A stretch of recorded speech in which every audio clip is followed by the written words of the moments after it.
नमस्कार दोस्तों, मैं डॉक्टर मोहिंदर सिंह आपका कृषि गुरु चैनल में हार्दिक स्वागत करता हूं। आज हम एडीओ एग्रीकल्चर के ऑब्जेक्टिव क्लासेस नंबर 11 को करने वाले हैं। इसमें हम इकोलॉजी, डिस्ट्रीब्यूशन और अडेप्टेशन के कुछ महत्वपूर्ण क्वेश्चन को करेंगे।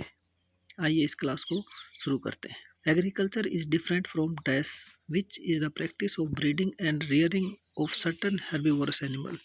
एग्रीकल्चर की वो विधा जिसमें ब्रीडिंग और रियरिंग को जानते हैं उसे क्या कहते हैं?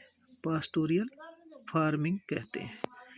नेक्स्ट है the study of relationship between economic activities, जिसमें प्राइमरी, सेकेंडरी और टर्शियरी सर्विसेज होती हैं, and their environment. The specific title given to the science is genomics, और इसको जीनोमिक्स की श्रेणी में जानते हैं। The scientific method in agriculture geography are the procedures by which dash are formulated, tested and confirmed. हम क्या टेस्ट करते हैं? हमेशा थ्योरीज टेस्ट करते हैं। Question number 4, a simple 3 stage breakdown of ad has been suggested which iconic, पेट्रोट, analog, जिनमें liking आती है, and symbolic. Question number 5, both agriculture geography and dash have their genesis about the same period. तो agriculture और उसके साथ genesis क्या हुआ? Agriculture economics. Agriculture economics is influenced more by socio-economic environment, whereas agricultural geography is obtained by combination of both dash factor। यह आएगा physio socio economic factors, जिसमें physical में सोयल आई, सोयल की टोपोग्राफी आई, सोशल वो सारे सोशल स्ट्रक्चर हुआ, और इकोनॉमिक में इकोनॉमिकल बैकग्राउंड या इकोनॉमिकल एंटरप्राइज जिनसे वो सोसाइटी भरण पोषण करती है। Question number 7, dash always dominated the cultural landscape and has claimed most of the man's working hours over a period of several thousand years. तो किस चीज़ की स्टडी करते हैं 1000 ईयर्स में? हम एग्रीकल्चर की करते हैं। Question number 8, ecological technique is the investigating farming system from which important than statistical one। तो इसमें क्या आएगी? एग्रीकल्चरल इकोलॉजिकल टेक्नोलॉजी जो होती है या ट्रांसफॉर्मेशन होती है वो इन्वेस्टिगेट होती है फार्मिंग सिस्टम में, ज़्यादा इम्पोर्टेंट है देन दी स्टैटिकल वन, क्योंकि जब तक इकोलॉजिकल ट्रांसफॉर्मेशन नहीं होंगी, टेक्निक्स नहीं इवोल्व होंगी इन्वेस्टिगेटिंग फार्मिंग सिस्टम का, ताकि वो इकोनॉमिक यील्ड दे, तब तक उसका स्टैटिकल एनालिसिस करना कोई फायदे की चीज़ नहीं है। Question number 9, dash determines decidedly time the focus on man and imparted a scientific tenor to the study of agricultural geography। इसमें आता है एंथ्रोपोसेंट्रिक, ANthropocentric।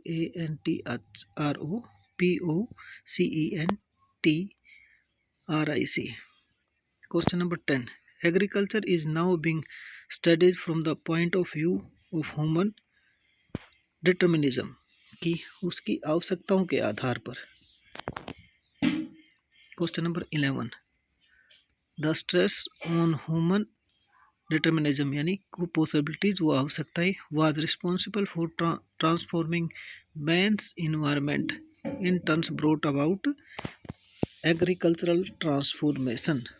इसका आएगा एग्रीकल्चरल ट्रांसफॉर्मेशन, कि जब तक एग्रीकल्चर ट्रांसफॉर्म नहीं होगा तब तक ह्यूमन की जो आवश्यकताएं हैं वो पूरी नहीं हो सकती। Man can not altogether ignore the environment, can at the best modified but never metamorphose this, यानी उसको मेटामॉर्फिक नहीं कर सकता, उसको चेंज नहीं कर सकता पूर्णतः। Question number 13, the agriculture sector in India has undergo significant change in DEX and in agriculture productivity since 1966, यानी ग्रीन रेवोल्यूशन के time, while physical features remain unchanged। तो क्या चीज़ थी? Cropping pattern. किसने भी चेंज किया? क्रॉपिंग पैटर्न में change किया, जबकि फिजिकल जो प्रोडक्टिविटी थी उसके ऊपर कम कर सकते, क्योंकि जब तक वो क्रॉपिंग पैटर्न चेंज नहीं होगा तब तक हमारी प्रोडक्टिविटी उस हिसाब से बढ़ नहीं सकती थी।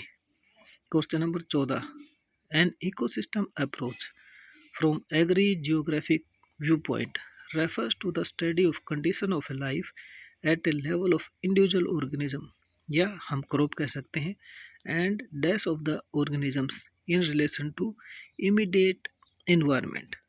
इसमें क्या आएगा, कम्युनिटीज़, यानी कि इंडिविजुअल ऑर्गेनिज्म की और कम्युनिटीज़ की, या मतलब एक क्रॉप या क्रॉपों के समूह का कम्बिनेशन और उनका इमीडिएट इन्वायरमेंट के साथ रिलेशनशिप क्या कर सकता है, वो इन्वायरमेंट की सिस्टम अप्रोच को ड्राइव करता है। तो इसमें आएगा community. Question number 15, dash is not merely growing crops but it is more a form of applied ecology. Agriculture इसमें आएगा, agriculture is not merely growing of the crops. Question number 16, in a well settled area the physical and non physical environment can not be compartmentalized, यानी हम इसको टुकड़ों में नहीं बांट सकते। फिजिकल और नॉन फिजिकल इन्वायरमेंट है वो सेटल्ड एरिया होता है एग्रीकल्चर पॉइंट ऑफ व्यू से।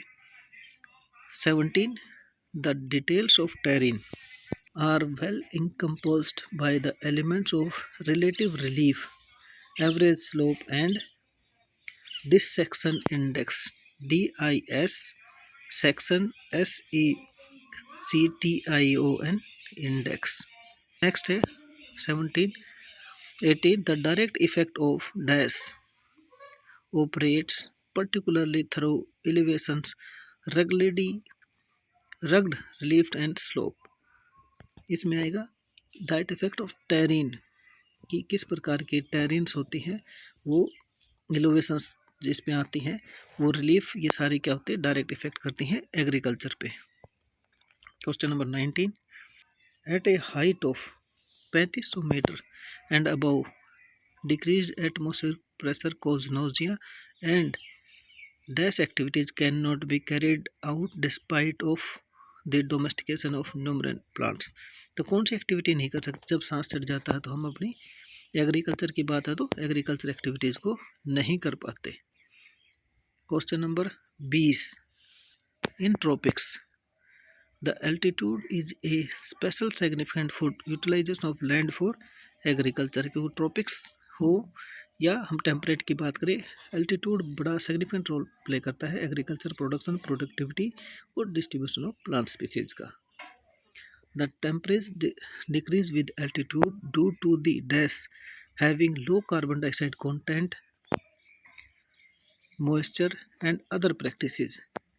तो क्या होता है, एल्टीट्यूड जब बढ़ता है तो रेयरफाइड एयर होती है, यानी कि हवा रेयर हो जाती है, डेंसिटी कम हो जाती है उसकी।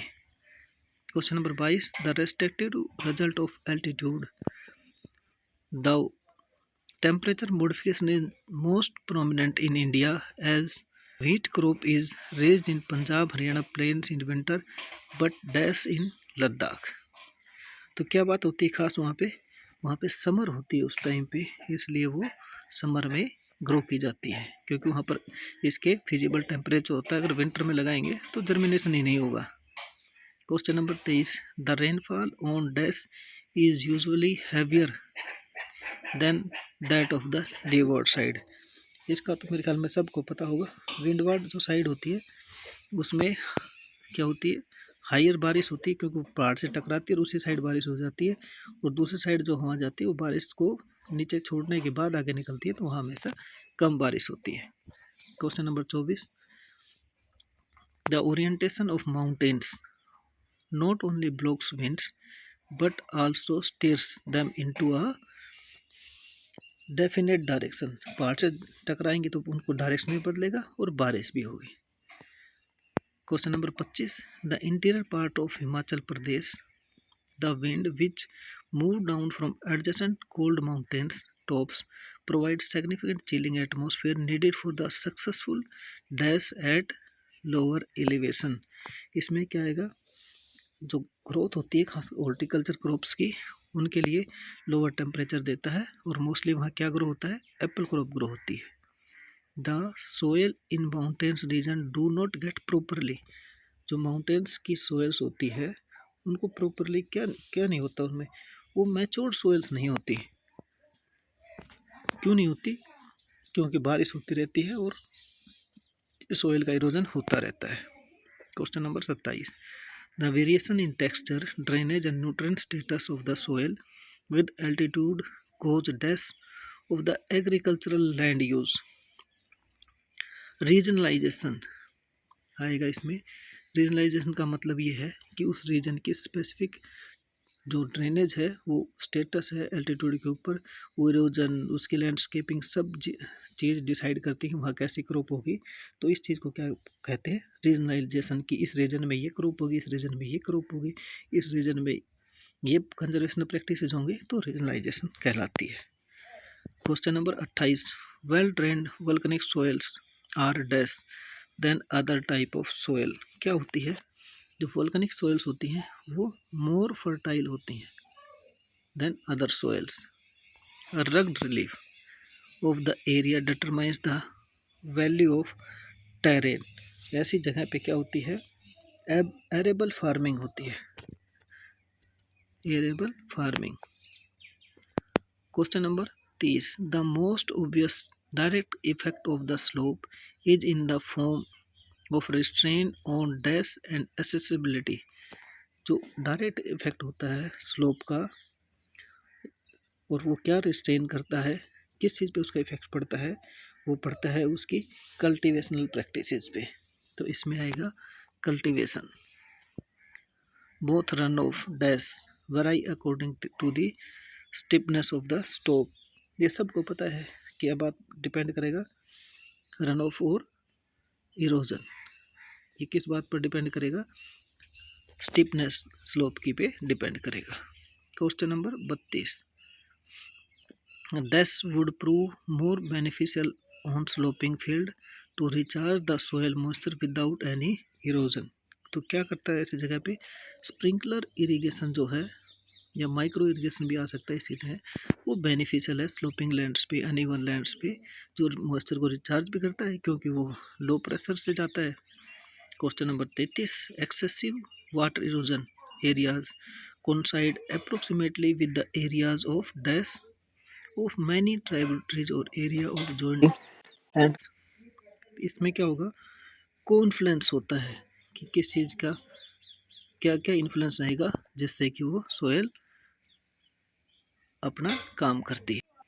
Question number 33, excessive water erosion area coincide approximately with the areas of dash of many tributaries or jointing areas, joints and cracks। तो 33 में आएगा, कॉन्फ्लुएंस हमने ऊपर भी कर लिया था। Question number 34, the climatic variations on the earth having primarily result from its unequal distribution of land and water and unevenness of its surface. ये आएगा रोटेशन एंड रिवोल्यूशन, दो ऐसी चीज़ें होती हैं जो unequal distribution of land and water और unevenness of its surface के ऊपर क्लाइमेटिक वेरिएशंस को गवर्न करते हैं primarily. Question number 35, the potential crop productivity capability of given area is mainly depend on the dash and the soil dash and the soil conditions में क्या होगा, climatic and soil जो conditions होती हैं उसके ऊपर मेनली डिपेंड करता है। 36, the climatic conditions constitute the primarily influence controlling the distribution of. 36, agricultural pattern depend करते हैं क्लाइमेटिक कंडीशंस उस इलाके की जिसकी वो ऊपर वो रिलाई करती है। Question number 37, the temperature conditions express the dash in the environment available for the conversion of mineral and moisture into plant tissue. क्या होता है, अमाउंट ऑफ एनर्जी आएगा इसमें कि उस टेम्परेचर की जो कंडीशंस होती हैं वो अमाउंट ऑफ एनर्जी कन्वर्जन का, चाहे मिनरल्स का हो, वो मॉइस्चर का हो, प्लांट्स के अंदर गवर्न करती है। 38, dash refers to the point at which stimulus begins to bring a response। 48 में आएगा थ्रेशोल्ड टेम्परेचर, जहाँ से ये स्टिमुलस मिलता है जहाँ से रिस्पॉन्स शुरू होते हैं, वो थ्रेशोल्ड टेम्परेचर कहलाता है, जहाँ से जर्मिनेशन का पॉइंट ऑफ व्यू सबसे इंपॉर्टेंट होता है। Question number 39, wind velocity increase with the height, lower leaves escape drying and then thus the plant maintain. 39 में क्या आएगा? 39 में आएगा प्रोस्ट्रेट हैबिट। प्रोस्ट्रेट हैबिट क्या होती है? वो विंड वेलोसिटी के साथ रिलाई करती हैं, जो प्लांट के ड्राइनेस को और प्लांट को ड्राइनेस को एस्केप करने के तरीके को डिपेंड करती है। The foehn and the chinook are mountain winds decreasing from the dash respectively. कहाँ से करती है? आल्प्स से करती है। आल्प्स से डिसेंडिंग में शुरू हो जाती हैं। Dash cause heavy loss to the growers of olive, citrus and other fruits in the Mediterranean lowlands. इसमें आएगा mistral, MISTRAL, mistrals cause heavy loss, ये विंड का नाम है। Question number 42, snow cover is advantages to agriculture as it retards the penetration of frost action, hastens soil ability for cultivation of thawing and dash hence can be grown. इसमें आएगा spring crops होती हैं, वो spring crops के लिए ये adventitious होती हैं। Question number 43, the snow cover peaks of mountains provide cool climatic environment to the orchards and dash facilities at lower elevation on melting of the snow. इसमें आएगा इरिगेशन, कि जब स्नो कवर्ड होती है तो इरिगेशन फैसिलिटी जिससे provide होती है। 44, dash is an active factor in the precipitation that an area likely to receive. तो ये कौन गवर्न करता है? ह्यूमिडिटी गवर्न करती है। An ideal condition for the dew formation are calm weather dash during the day, low temperature at night, greater amount of water vapour in the atmosphere. इसमें आएगा calm weather and warm temperature, जो during day time होता है, ये accumulation में help करता है water vapour की। 40, in some coastal arid regions and on dry mountain slopes fog comprise an important factor in determination of distribution of agricultural crops. जो agriculture की क्रॉप्स हैं, वो जैसी जैसी फॉग की कंडीशंस होंगी उसके ऊपर एग्रीकल्चर क्रॉप का डिस्ट्रीब्यूशन होता है। Rainfall dash is usually expressed as actual total rainfall minus total possible evaporation. It is called as effectiveness, या इफेक्टिव रेनफॉल भी कह सकते हैं हम इसको टर्म्स में। Question number 48, the average intensity of rainfall is equal to the dash over a given period divided by the total number of hours or rainy days। यानी जितनी बारिश होती है वो किसके ऊपर डिपेंड करती है? किस चीज़ से डिवाइड करेंगे हम इसको हम करेंगे टोटल रेनफॉल से। अगर टोटल रेनफॉल को रेनफॉल आवर से अगर डिवाइड कर देते हैं तो हमारे पास एवरेज रेनफॉल आ जाती है। Rainfall is the most important climatic variable exerting volitional compound VOLITIONAL volitional command COMMAND over the use of agriculture crops. Moisture index होता है सो S माइनस एक्स बटे वाई। तो एक्स क्या रहेगा? एक्स रहेगा 60 डेज। वाई क्या कहलाता है? वाई कहलाता है पोटेंशियल इवापोरेशन। एस जो होता है सरफेस, जो सरप्लस वाटर होता है उसको डी डेफिसिट होता है, और PE कहीं आ जाता है, वो कहलाता है पोटेंशियल इवापोट्रांसपिरेशन।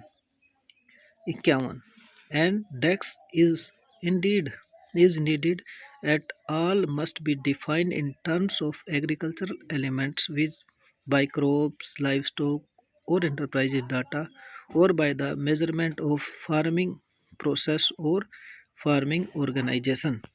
तो ये आएगा एग्रीकल्चरल रीजन। जो एग्रीकल्चरल रीजन होता है वो डिफाइन करता है कि crop, livestock, enterprises farming system में, फार्मिंग ऑर्गेनाइजेशन में किस प्रकार की होंगी। 52, the map of agricultural region represents a reflection of interactions between dash environment. किसका इन्वायरमेंट होता है ये बायोटिक और बायोटिक फैक्टर्स का इन्वायरमेंट होता है, वो रिफ्लेक्शन करता है agriculture map. Question number 53, classification into agricultural region, जिसको हम यूनिट भी कहते हैं, is done to make regional comparison in different in patterns and for the dash of agriculture. तो क्या होगा, planning.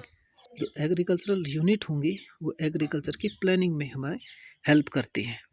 Question number 54, the concentration of specific dash of agriculture usually postulates the concentration of recognizable degree of that element in an area।